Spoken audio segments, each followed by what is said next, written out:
Welcome back, songwriters. This is the third installment in a series of videos I'm making documenting the crafting of a song based on techniques that we gleaned from studying Regina Spektor's song, Samson. And this is a songwriting challenge, so I'm encouraging you guys to try this as well. Now, here's the thing. I set this up with a deadline of a month.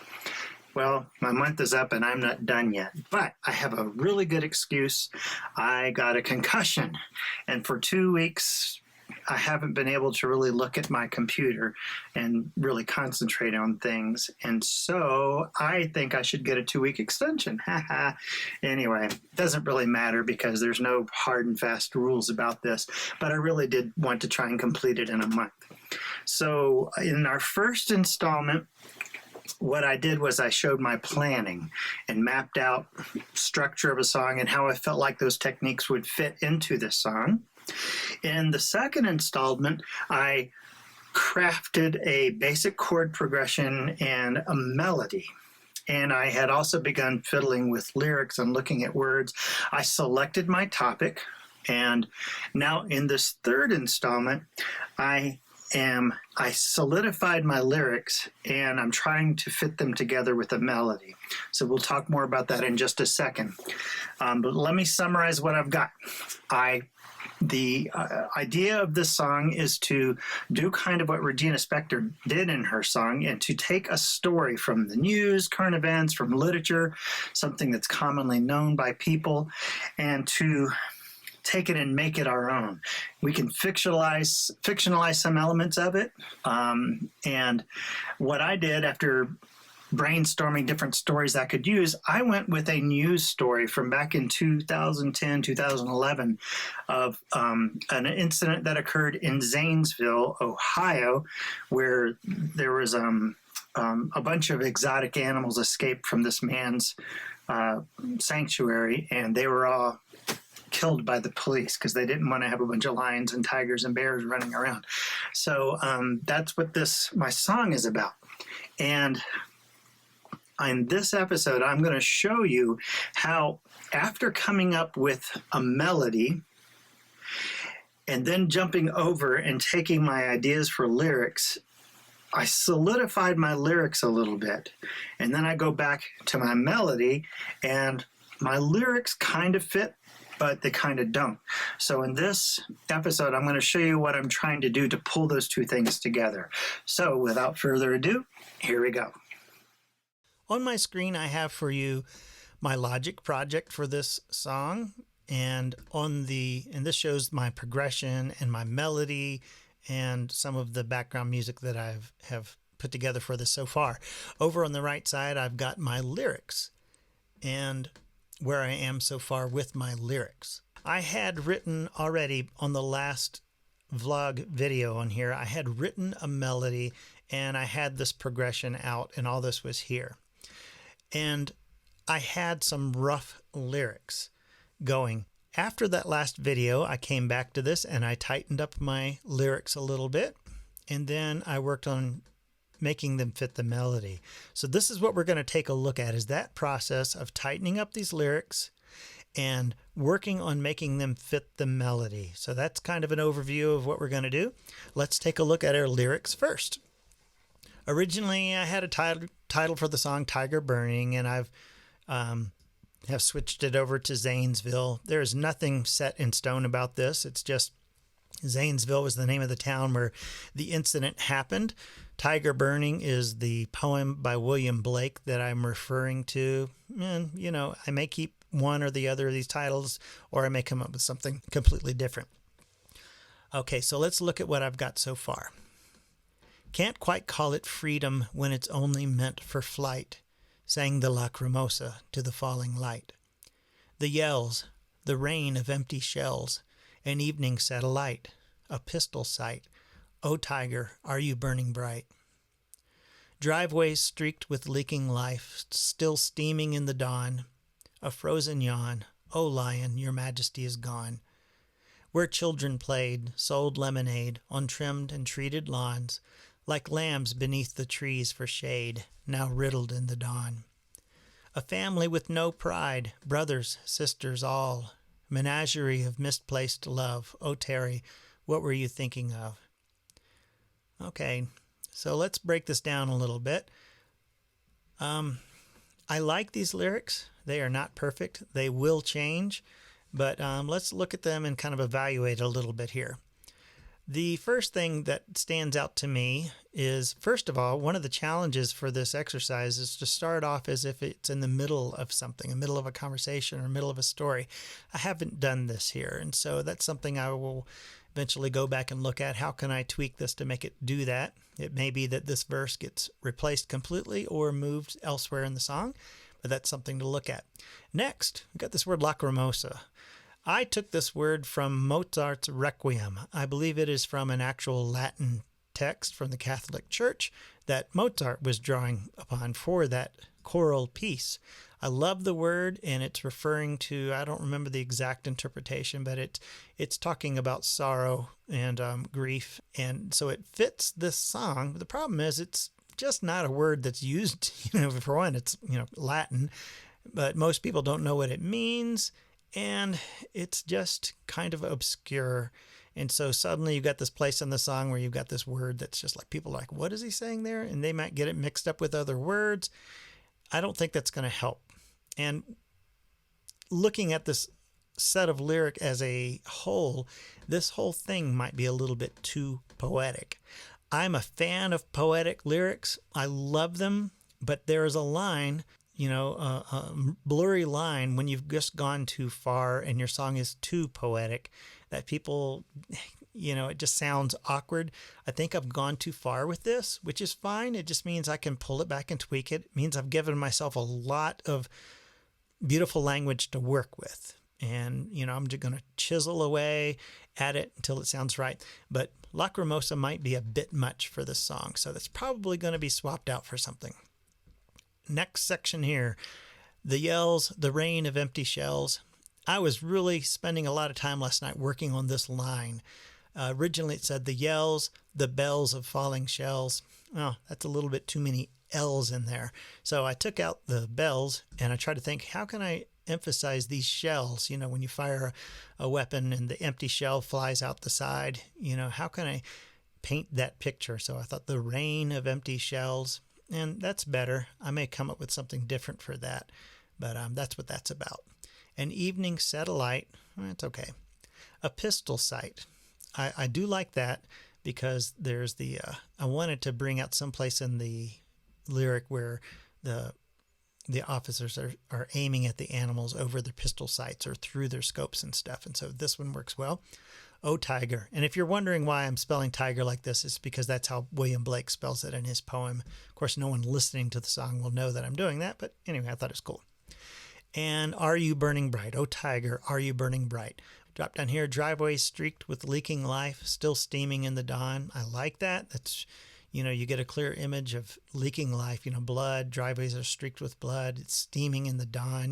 This event was taking place overnight, and so referring to them still steaming in the dawn, I know that's a stretch. It probably wasn't still steaming in the dawn, but it's still an image that's pretty cool. A frozen lawn, oh lion. The images of these animals, they're just terrible, but you see the lions there with their mouths open in the way, and so it's like a yawn, and it's frozen in place because the animal is dead. So that's why that is there. Oh, lion, your majesty is gone. So that totally works. Where children played, sold lemonade on trimmed and treated lawns. That word lemonade, I'm definitely trying to paint a contrast of that. These are community lawns or people's homes. Children played there, and now you've got these dead animals.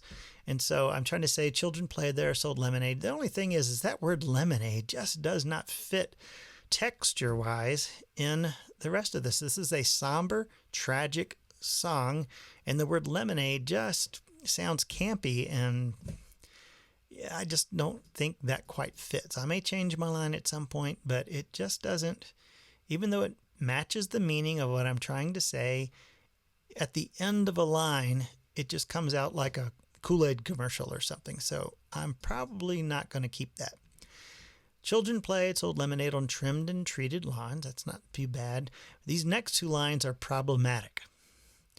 where children played on trimmed and treated lawns like lambs beneath the trees for shade. So I am referring to the children being lambs.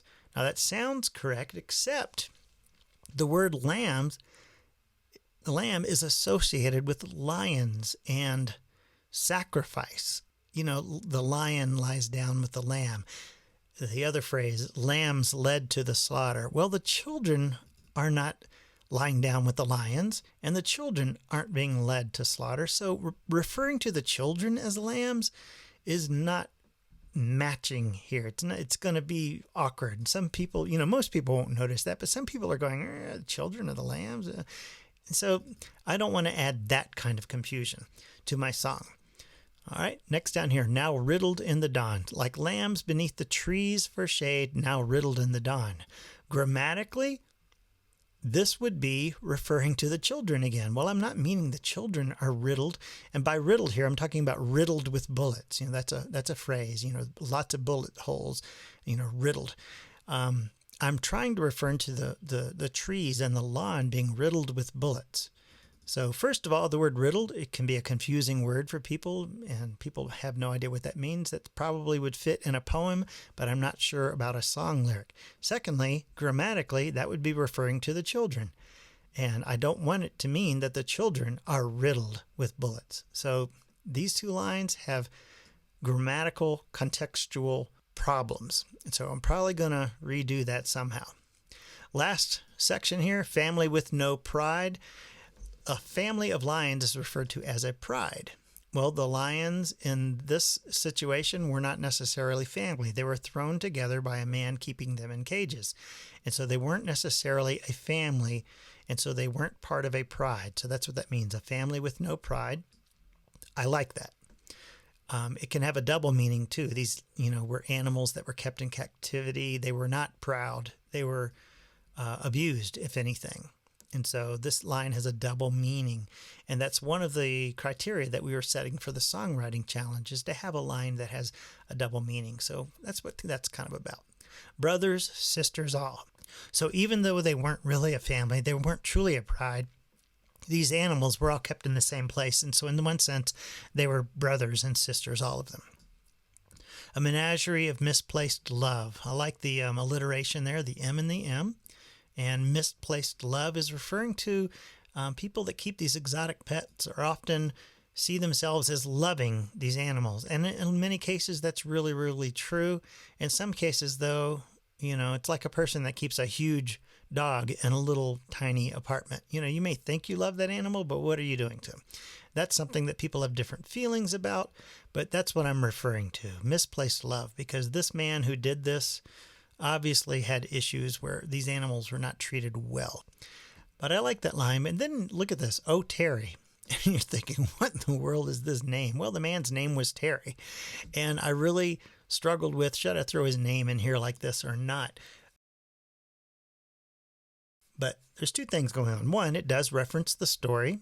And so it does kind of anchor it in the story. Regina in her song mentions Samson's name. She never comes out and mentions Delilah's name, but she does talk about Samson. And in fact, her song is named Samson.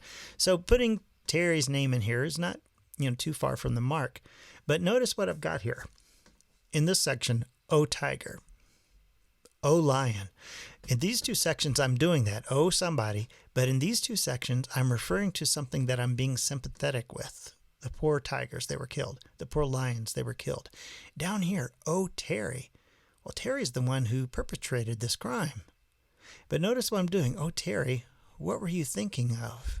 And so it's almost sympathetic. It's like, Terry, what could have been so wrong in your head or in your life that you did this horrible thing? And so it's kind of matching and being sympathetic, but at the same time, it's accusatory. So there's a contrast, going on here. I actually like this. I'll probably keep that. All right, so these are my lyrics. I want to say that these might not be the lyrics I use. One of the things that I've learned over the past couple of years is something that has really helped me is I learned from an interview with Leonard Cohen, and I think I've mentioned this before, that he would write many, many, many, many sets of lyrics, more than he would ever possibly use in the song. And then he would come back and he would pick the ones that were the best. And those are the ones he would put in the song.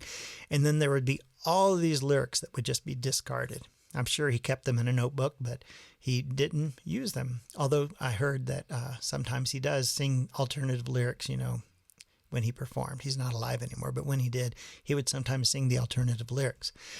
I haven't done that yet here, but I intend to. I like these lyrics, but there are problems. And so I'm probably going to continue adding to these lyrics. And by the time I have added a lot of lyrics, there will be some that I think are quite brilliant that I may replace particular lines with, or maybe whole sections with. I also might change the order of these things. So I'm a long way from being done with the lyrics. All right, bouncing back over here to the melody. Last time we talked about the melody, and I kind of showed you what I was doing. Let's talk about putting the lyrics to the melody.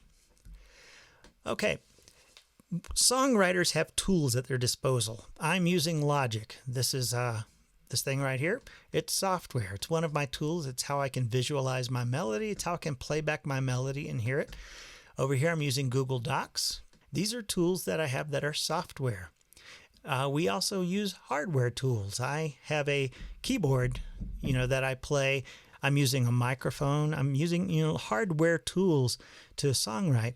But we also have mental tools. And these mental tools can be anything from our imagination to our attitudes to our analyzing capacity. Lots of things that we're using as our mental tools.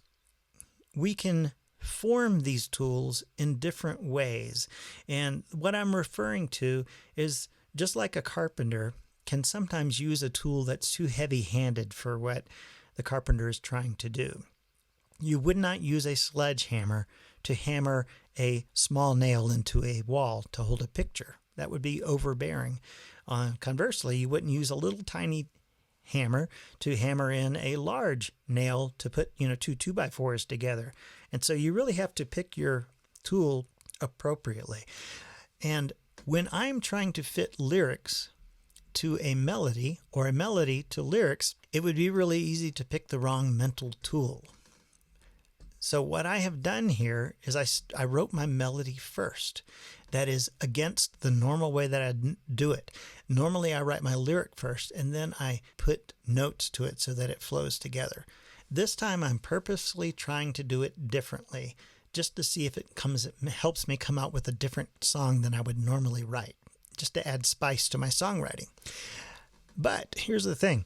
If I write the melody first and then I write these lyrics, the way it turned out this time is my lyrics don't fit that melody perfectly. And so what do? I could pull out a sledgehammer and say, by God, you will fit that melody, and start forcing these words into these notes.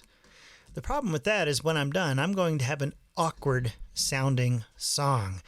Syllables will be emphasized in the wrong ways. Syllables that should not get emphasis will be emphasized. Syllables that need emphasis will fall in between the cracks. That's normally not something you want. You want your lyrics to sound in the same way as someone speaking them would sound, normally. Now, can you break that rule? Absolutely. The person that comes to mind when I think of breaking that rule is Alanis Morissette. She has a trademark style of singing words and putting the emphasis on the wrong syllable. She just does this. And maybe the first time you hear it, you're thinking, why is she doing that? That just sounds awkward. But then when you listen to a bunch of her songs and you hear her do that over and over again, it begins to sink in that this is her style. She does that on purpose and it works for her. However, if you're doing that just because you can't make the lyric fit the melody, that means you're not going to do it consistently. It's not going to come across as your style. It's going to come across as poor songwriting, as awkward songwriting. So really, normally, you want your lyric to fit the melody in a conversational way.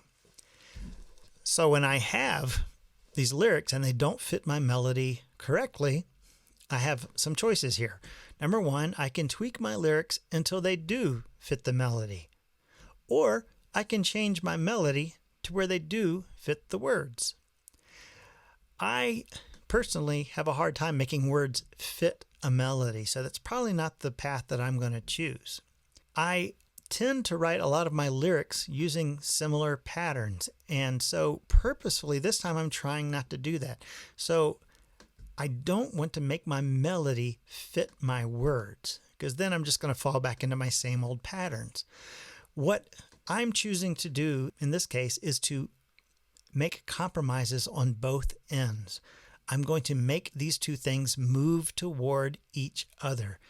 Each side is going to make compromises. My lyrics are going to change toward the melody. The melody is going to change toward the lyrics. Both things will change. And so in this way, I think I will come up with something different than what I would normally write. In the last video, I played for you the melody that I have. I have changed that melody and I didn't think to save it. So I cannot play you the original melody I came up with. And so you're just going to have to hear what I have now. If you really want to hear the original melody, you can go back to the video before this one and play it. What you're going to hear now is what I've got so far in trying to make the melody and the lyric move together. I'm going to play it for you once with just the clavichord playing the melody. And then we're going to come back, and if you see right here, I've actually recorded a little bit of audio of me singing this first section. I will play that for you with apologies because it is a very rough draft, and I wouldn't normally play that for people, but I want you to hear the full process. For now, let's listen to the chord progression, which is being played by the piano, and the melody, which is going to be played by the clavichord.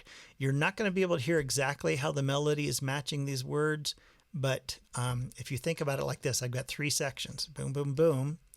I've got three sections here. First section, second section, third section. And these align with those three sections over here. So when you see it change a section over here, you can just realize that I've just jumped to the next section of the lyric too. Okay, here we go. I'll start it in the kind of the middle of this introduction.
Okay. What I'm going to do now is I'm going to play the first section that has me singing. Okay, so I'm going to mute the clavichord, I'm going to unmute my vocal, and I'm going to bow my head in shame. I considered, after I recorded this, taking auto-tune to it. Actually, I use Melodyne, and fixing my notes and making them perfect so that you could hear the melody the way it's supposed to be. But I thought, no, I want you guys to truly hear the process of what it takes to arrange and write this song. And that means you're going to record scratch vocals from time to time. So this is a scratch vocal. It's the first time I ever actually sang this melody. And so that's why it's going to sound rough. But again, that's part of the process. Eventually I'll come back and re-record this and make it sound better. So here it is, singing this first section.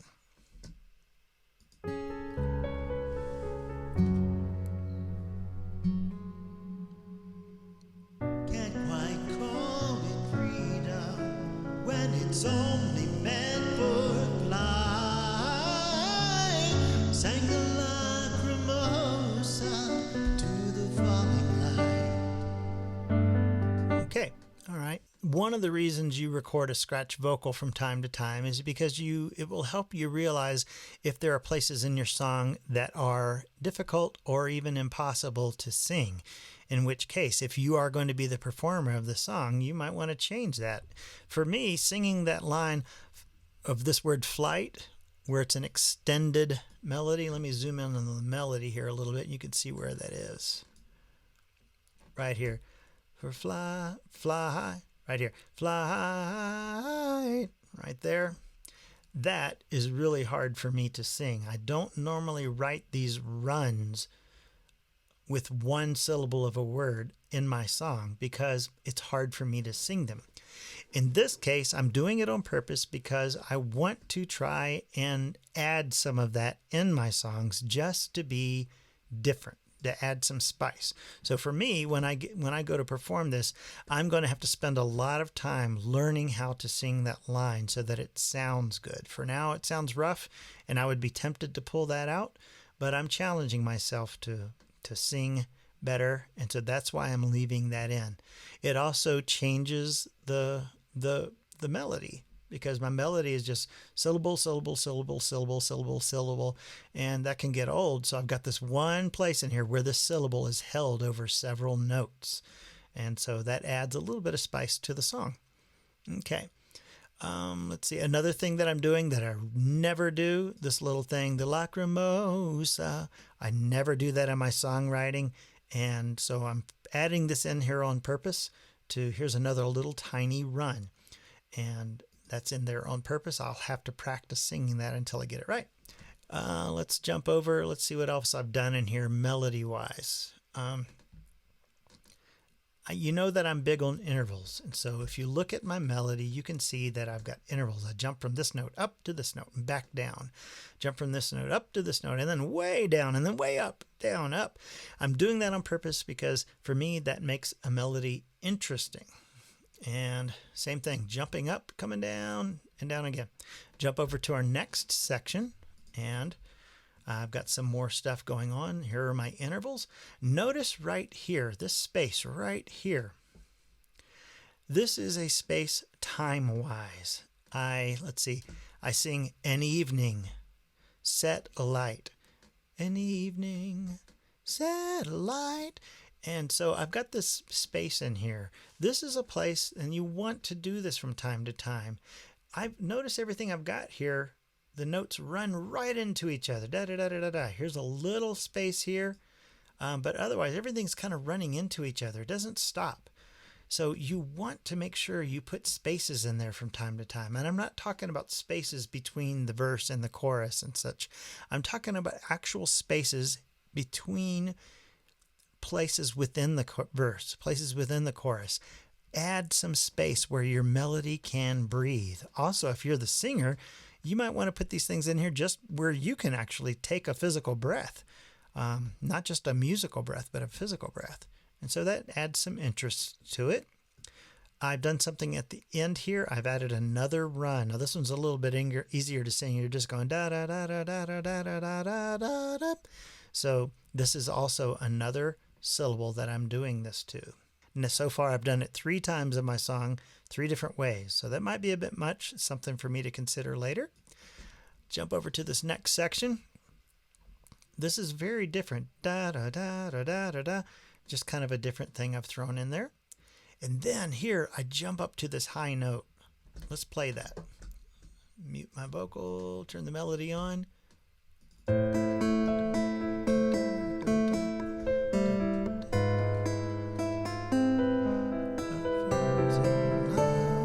Okay. That is an A. That is nearing the upper limits of what I can sing. I can hit it, but I have to kind of hit it loud.